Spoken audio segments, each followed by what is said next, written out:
If you want to succeed as an Enhancement Shaman in Cataclysm Classic, I've got you covered on everything you need to know. First off, looking at the stat priority, you're going to want as much agility as you can get. Mainly, it's going to increase your attack power and also your crit chance. Some of our spells are actually going to need spell power as well, which generally isn't gotten from agility. We do, however, have the passive Mental Quickness, where our spell power is now equal to 55% of our attack power, and agility is going to be increasing our attack power and therefore the spell power as well. For the second one, we're going to want to get to 17% hit rating, and that is going to be our hit cap. One thing to note on this one as well is that if you are playing Draenei, you are going to get the Heroic Presence racial, increasing your hit chance by 1%, and therefore for Draenei characters, you're going to need 1640 hit rating, but for all other classes, this is actually going to go up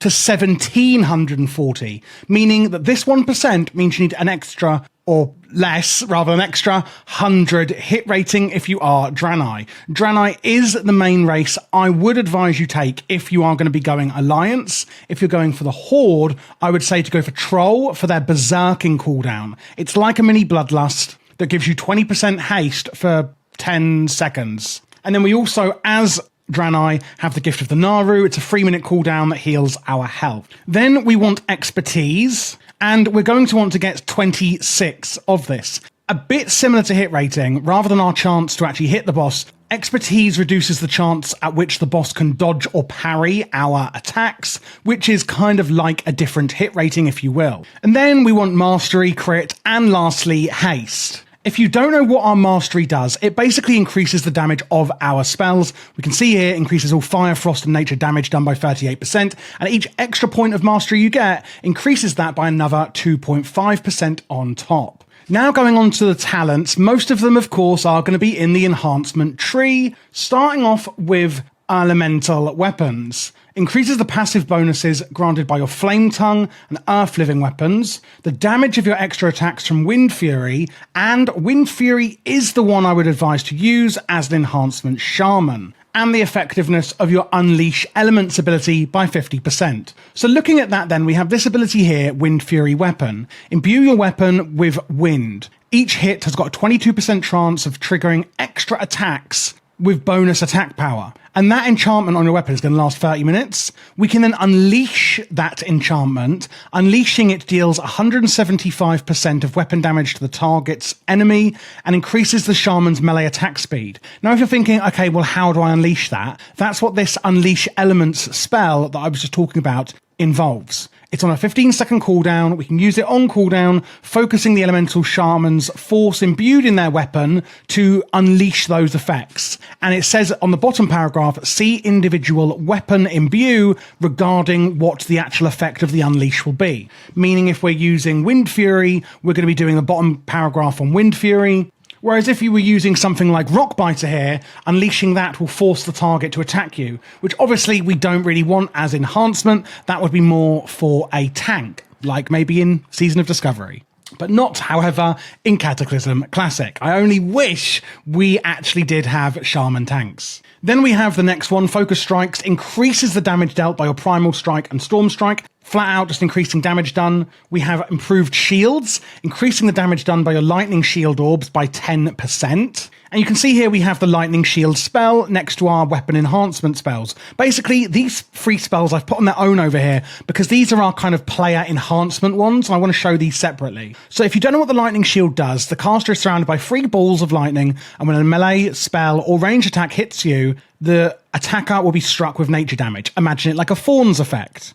And that will actually expend one of those 3 balls of lightning. However, we do also have the Glyph of Lightning Shield. Your Lightning Shield can no longer drop below 3 charges, meaning when you get attacked and they take that Thorns damage, we don't have to keep reapplying our Lightning Shield. It will stay at 3 stacks or more forever, which is fantastic.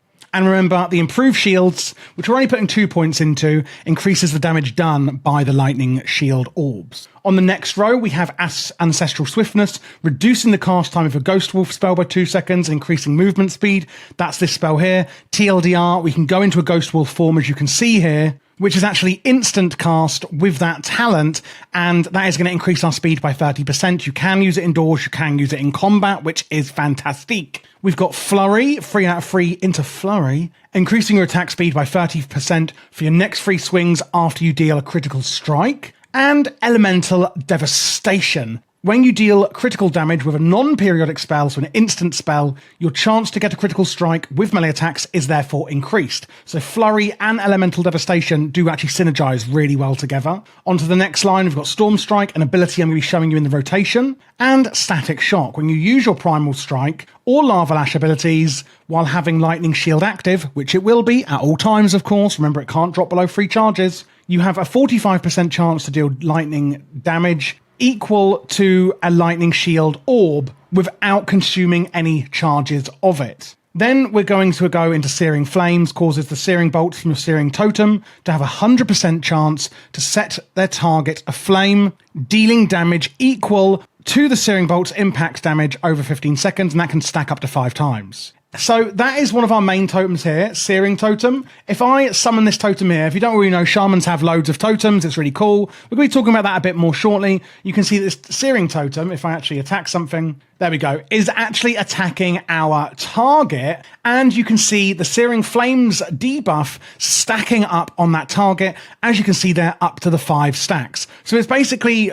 long story short on that talent is it's adding a dot or damage over time from that totem onto your target that stacks up to 5 times. Woohoo for us! We've got Shamanistic Rage, a cooldown, again I'm going to talk about in the rotation part. Unleashed Rage, increasing your expertise by 8. Remember, expertise is the stat that reduces the chance our enemy can dodge or parry us. We want to get this to 26, and that is including Unleashed Rage. To be very clear here, I mean 26 overall, meaning that with this talent you only need to get another 18, not 26 including this talent. And it's going to increase all party and raid members' melee attack power, the talent, not your expertise, by 20% and range attack power by 10% while within 100 yards of the shaman. Basically, stay close to you and you're going to be doing super duper. We've also got Improved Lava Lash, increasing the damage of Lava Lash by 20% for each application of your Searing Flames on your target. That's the dot from the Searing Flames totem. So the more stacks we have on there, which will be happening passively as long as we have that totem up, will actually increase the damage of our Lava Lash ability, consuming the stacks in the process and causing your Lava Lash to spread your Flame Shock from the target to up to 4 nearby enemies. Putting all that together then, basically, remember that our Searing Totem is going to be attacking our target, and these stacks are obviously going to be stacking up on the target. That's the dot from the totem. One thing I also should note is that you should be dual wielding when you are playing Enhancement. You will need an offhand weapon to actually use things like your Lava Lash. So you can see here the stacks are increasing on the target dummy, and then I can use my Lava Lash to consume those stacks, increasing damage done. And it's also going to spread my Flame Shock, which is basically a dot that I can put onto the target, onto other nearby targets as well. Last few talents, we've got Maelstrom Weapon. When you deal damage with a melee weapon, you've got a chance to reduce the cast time of your and mana cost of your next Lightning Bolt, Chain Lightning, Hex, or any healing spell, again stacking up to 5 times. Lightning Bolt or Chain Lightning are going to be 2 filler spells that we will be using a lot in our rotation. And lastly, we've got Feral Spirit. It basically summons 2 wolves on a 2-minute cooldown at the command of you, and it's going to be doing damage to your enemy, and that's a cooldown we'll be using. Lastly, we're going to put a few points into Elemental, 2 into Concussion, increasing damage done again by your Lightning Bolt, Chain Lightning, Lava Burst, and Shock spells, all spells we're going to be using, and 3 out of 3 into Acuity, increasing the critical strike chance with all spells and attacks by 3, pretty standard there. 2 out of 2 into Call of Flame, increasing the damage done by your fire totems, like the one we've got out, by 20%, and Elemental Precision, increasing Fire, Frost, and Nature damage by 3%, and granting you spell hit rating equal to 100% of spirit gained from items and effects. So if you do have any spirit, you will actually be getting that as hit rating as well. For your glyphs, we now have 3 prime glyphs. We're going to be putting Glyph of Wind Fury Weapon on, increasing the chance per swing to trigger Wind Fury Weapon. Remember, that is the enchant we're putting on our weapon that we can then unleash. We're putting Glyph of Lava Lash, increasing the damage dealt by it. That's one of our core abilities. And Glyph of Storm Strike, increasing the critical strike chance of it by 10%. And that is another core ability we'll be using. For the major glyphs, we're using Fire Nova, increasing the range of it. Now, this is an AoE spell we'll be using. If you're not doing AoE, you could use something like Glyph of Shamanistic Rage, where activating it will also cleanse you of all dispellable magic debuffs. Your grounding totem could be a good option, or maybe even your Ghost Wolf for some extra mobility. Again, does depend if you're doing AoE or not. You do not need the Glyph of Fire Nova if you're not doing AoE and it is single target you're running. The Glyph of Lightning Shield, your Lightning Shield can no longer drop below 3 charges, we've already discussed. And Glyph of Stoneclaw Totem. Your Stoneclaw Totem also places a damage absorb shield on you, equal to 4 times the strength of the shield it places on your totems. Basically, you can use your Stoneclaw Totem as a personal defensive when taking this glyph. And lastly, on the minor ones, it's more quality of life. Astral Recall, reducing the cooldown on it. Water Walking no longer needs a reagent. If you're new to Cataclysm, we do need to buy reagents to cast these spells, like a catalyst, if you will. And this gets rid of that need. And also Glyph of Renewed Life. Again, it does the same thing. So how are we going to put it all together into a rotation then? First things first, make sure you're always keeping up your Searing Totem, because remember, we're going to be using the dot or damage over time stacks that totem is putting on our target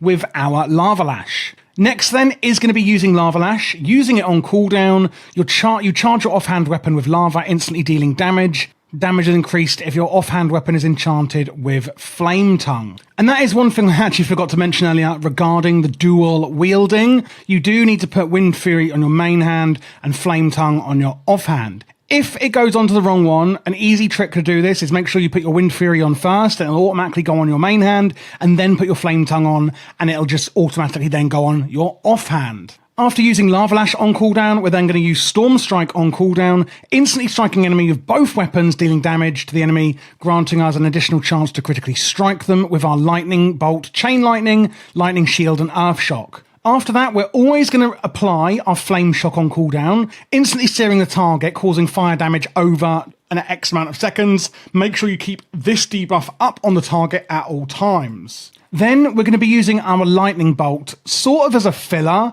If we have nothing else to press, we're only generally going to try and be using it if we have 5 stacks of Maelstrom Weapon up here. Reducing the cast time and mana cost of your next Lightning Bolt, Chain Lightning, Hex or Healing spell, we will be using that on Lightning Bolt. And at 5 stacks, it will make it instant. After that, use our Earth Shock, instantly shocking the target, causing damage and reducing melee and range attack speed by 20% on the target. So just going over that again, this is the single target rotation. Keep up your Searing Totem, use your Lava Lash on cooldown, use your Storm Strike on cooldown, keep up the Flame Shock debuff, use your Lightning Bolt if you've got 5 stacks of Maelstrom Weapon, and otherwise use Earth Shock. And you can see there, even while I'm talking, that we basically didn't have anything else to do once we've used all these spells, and therefore you can use your Lightning Bolt as a filler if there is nothing else to press. If we're looking at the AoE rotation, quite simply swap out your Searing Totem for your Magma Totem. This is going to do AoE fire damage, and we can use Fire Nova. Remember I mentioned the Glyph, and to take this if you are doing AoE, if you're not, then don't take it. Igniting your Flame Shock spell on any nearby enemies,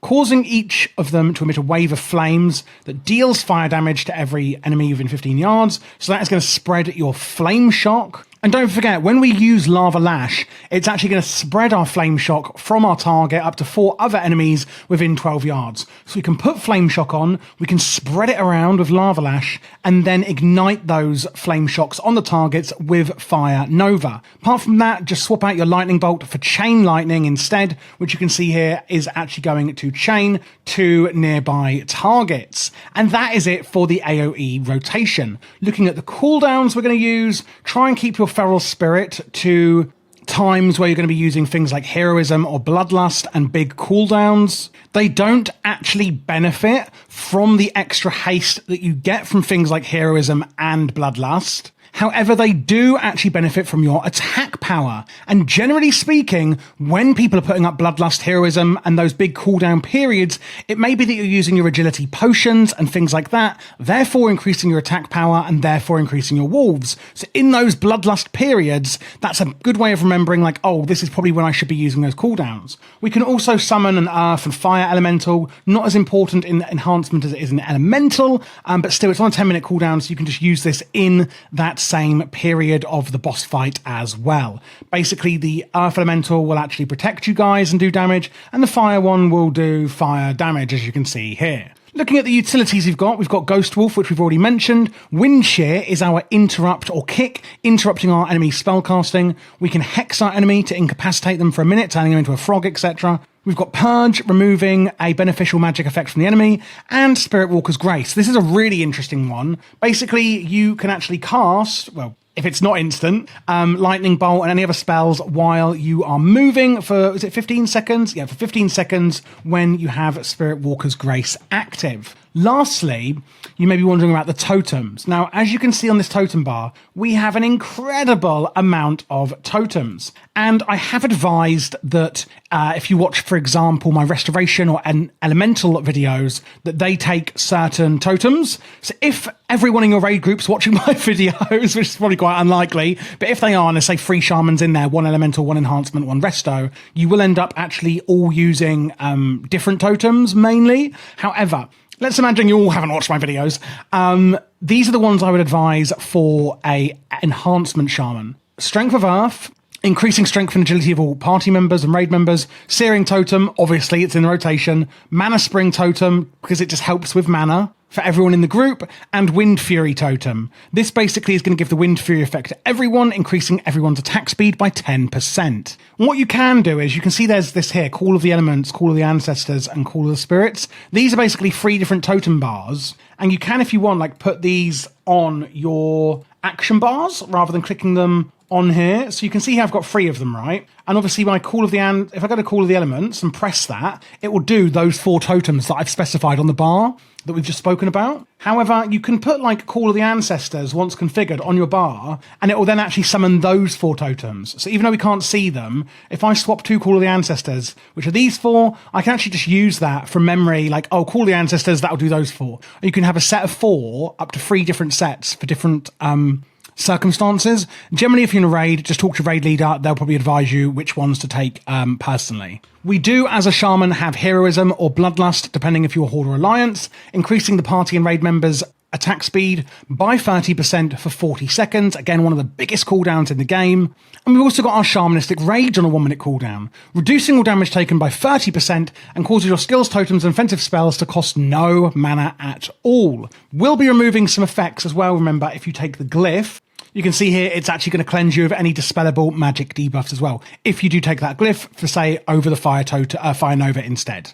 And that is completely it for the rotation. Looking at all of your consumables and professions and things like that, obviously we want to enhance our agility as much as possible. You can see above me, you are going to need to get Reputation with Hyjal and Pharazane to get the head and shoulder enchantments above my head and shoulders. And I have done a reputation guide. Check out my channel for that. I'll link it in the description, which will help you. It is really important you do get these. They are not to be underestimated. If you can't be bothered with it all, there is a revered version for Pharazane, but not for Hyjal. So there is a blue version, basically a rare version for Pharazane that you can get that's not as good. Looking at gems, we're going to go for a Delicate Infernal Ruby, adding 40 agility. Adept Ember Topaz, adding agility and mastery in the yellow slot. And for the blue slot, it's going to be the Glinting Demon's Eye, adding agility and hit rating. Of course, if you've already hit your hit cap, change this out for a different stat. Agile Shadow Spirit Diamond is going to be the one we want for our meta slot gems, adding agility and 3% crit.